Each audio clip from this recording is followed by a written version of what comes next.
Welcome in, Exiles. So you may be wondering, how am I extending the buff durations on my shrines using the new hammer, the Good Faith Hammer? Well, let's go ahead and take a look at what we're doing here. Welcome in, Exiles. I hope you're excited for what I have to show to you today in Path of Exile 2's new patch, Dawn of the Hunt. They have introduced a new legendary, the Hammer of Faith Giant Maul. And what this does is it gains a random shrine buff every 10 seconds. So the first thing I was cooking up in my mind is how can we extend the duration? Can we buff the effects? And how many shrine buffs can we get at once? And to say the least, we can get about 5 to 6 shrine buffs up at our current gear level. Of course, how are we doing this? Good question.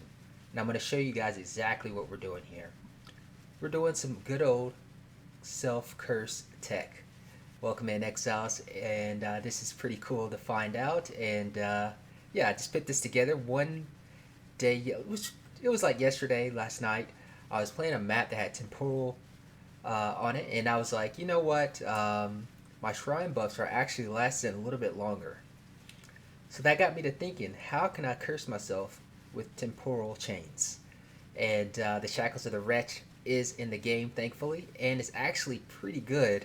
Outside of the reflecting the curses, you can also have like element immunity for 6 seconds if you get ignited or frozen or chilled or anything like that. So that's really nice on top of that. So let's show you how are we getting the duration to last long enough to get 5 stacks of shrines. So what we're doing is we're stacking cursed magnitudes. On temporal chains, it has this ability: curse makes other effects on targets expire 25% slower. So what we're doing is stacking as much curse magnitude on this gem as possible and on curses as possible so that we can get the maximum amount of expiring slower. And how are we still moving around at our normal speed without being, affected by temporal chains? Is we're using the Wanderlust wrap sandals. Yes, level 11 boots. Thankfully, they have 20% movement speed on these things, but your speed is unaffected by slows, which is really nice. So any kind of slow effects, chill, temporal chains, your speed is not affected at all. And that's universal with your weapons, your movement, and everything like that. So that's really good. So we solved the issue of temporal chains making you super slow and sluggish, especially with the magnitude of curse that you're putting on this build. You cannot run this without these boots. Next, what we had here is cursed magnitude. We're getting cursed magnitude on every piece of gear that we can. We got 6% on our helmet. We got 10% in our gloves.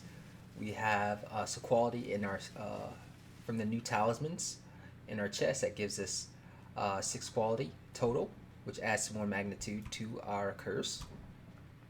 The other thing that we're doing in the skill tree, this is going to be the nice part. Let's take a look at our skill tree. We also have the prolonged assault. Buffs on you expire 10% slower. So that's an additional amount of duration on your shrines.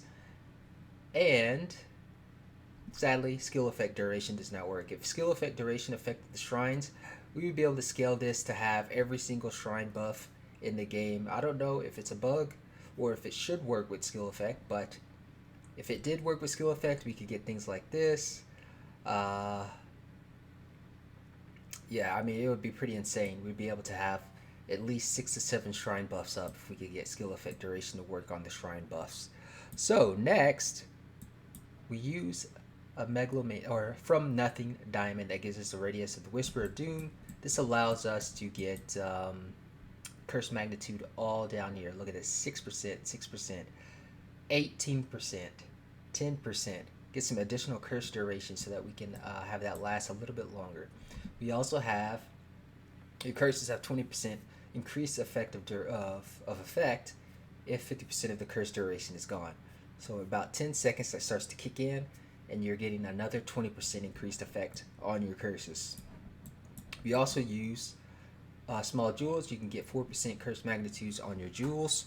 Um, Sadly, they reduced the amount of jewels that you could have. Like they used to have some slots here. You could probably get like 8% again.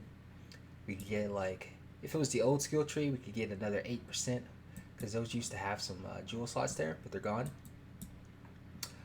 So we have to settle with what we can get here. So we have 3 jewels that all have 4% curse magnitudes on that. That's 12% additional. Now the cool thing about this is you could get even a more, like there's some more magnitude here, here, and here. That's 369, and here's 8% here. So this is just kind of like a build concept. I kind of just stumbled upon this doing a map with temporal chains, and I realized that the curse was allowing my shrines to last a lot longer because the buffs and the effects are lingering a lot longer with temporal chains, which is really nice. So that's really cool.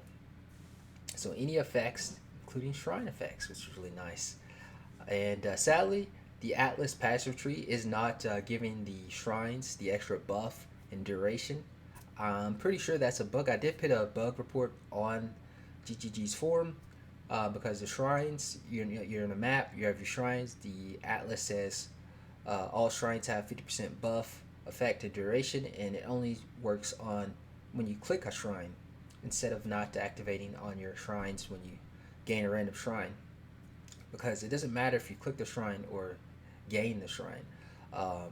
The Atlas passage just says the shrines have 50% increased effect, so hopefully that's a bug and they fix that soon. And once we do get that change, this probably make this weapon skyrocket in price. Uh, just insane how much utility you get from this. You get a ton of damage, extra damage. The meteors actually do a ton of damage themselves. You get the lightning damage, and it really buffs a lot of your damage on all of your skills. 20,000, you get a lot of elemental damage. Freeze enemies, you get a lot of speed and skill speed effect. Alright, so let's go ahead and fight this boss with this setup and like where is he? Okay, here we go. And let's show exactly how this works here.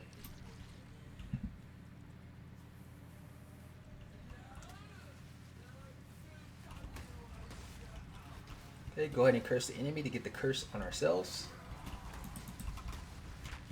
And you can see our shrines are actually doing a ton of damage, right?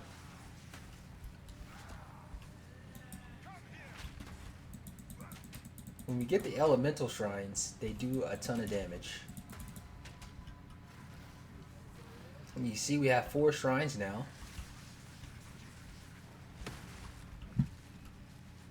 1, 2, 3, 4, 5, 6. So that's 6 shrines.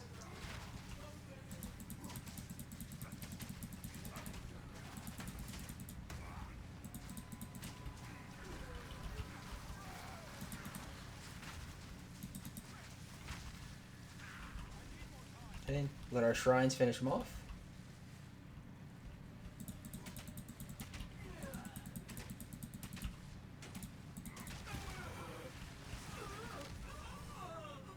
Alright, and that's how it works, guys. So essentially, Self Curse is back in Path of Exile 2. And yeah, it's pretty cool.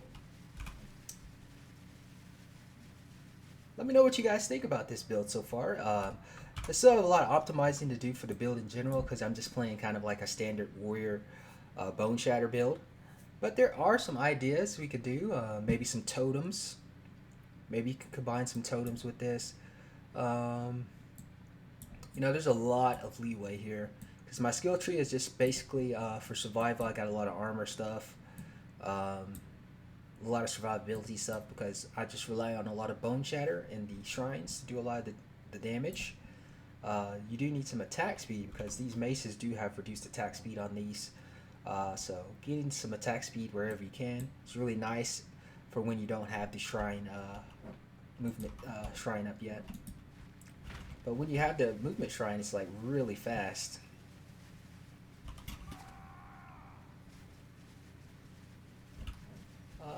Go fight that rear up there. And we can grab another shrine up here.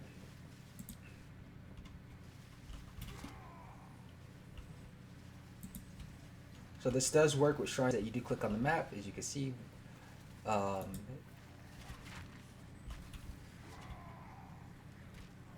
I hate temporal bubble.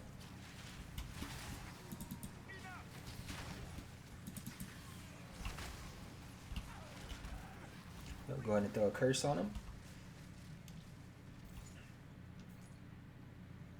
But yeah, it's pretty simple how it works.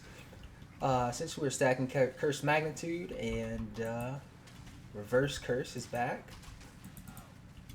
Let me know if you like this, guys. If you're enjoying this content, hit the like and subscribe button. You don't want to miss out on future builds. I do a lot of stuff like this, especially in Path of Exile 2. There's a lot of new stuff undiscovered. You know, most people probably didn't even look at these weapons, which is pretty interesting. But seeing that shrines is what makes the game a lot more bearable, especially when you get your speed shrine. I mean, the speed shrine is really nice. And the more shrine effects that you can stack up, the more likely you'll get the same, shrine effects again. So as you can see, I'm getting like similar, like I got 2 back-to-back speed shrines.